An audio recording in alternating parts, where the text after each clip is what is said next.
while some other people got to live in their parents' house until they were 30 without paying a bill. So while you're sitting down there and you're looking at the girl on Instagram and you're just like, shit, this bitch got a house at 26. Yeah, yeah. She's never paid a bill in her life. And guess where she works? Her dad's company. And you brought yourself through school. You took your paid for a master's. You're paying off that loan. You come from country and you come at town. You don't have nobody at town. So you're living in one apartment. You pay that apartment. You're doing all of these things. You're racking up all of these expenses. You're racking up all of these bills.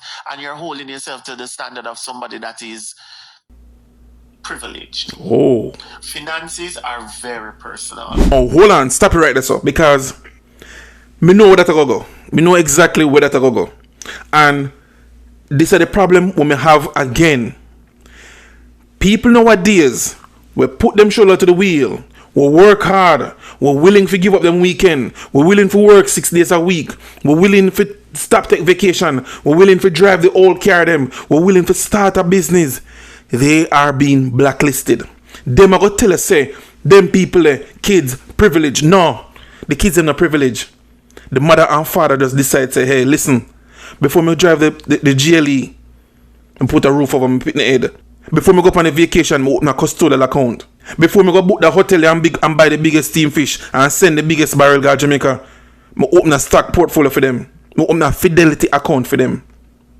Start investing in some stocks, some bonds, some mutual fund for them. These kids are getting black. Okay. You mean to tell me, say, me not drive the car when I want to drive. Me not live in the house when I want to live. Me I invest heavily. Me go out and buy a couple franchise. At the same time, me keep my job. Willing for work 6 days a week, 80 hours a week. And you're going to tell me, say, because me do all of this for my kids, so them not have to live certain lifestyle, them are going to be called privileged. Hold on, my people. So you're going to tell me, say, the man over there, so where work the same place, same income, same opportunity, same country, same weather, fly up and down, back and forth, have multiple baby mothers, they are every party, they on vacation 2-3 times a year. He's a victim. Fame pitney them are victims. Are they so rich now?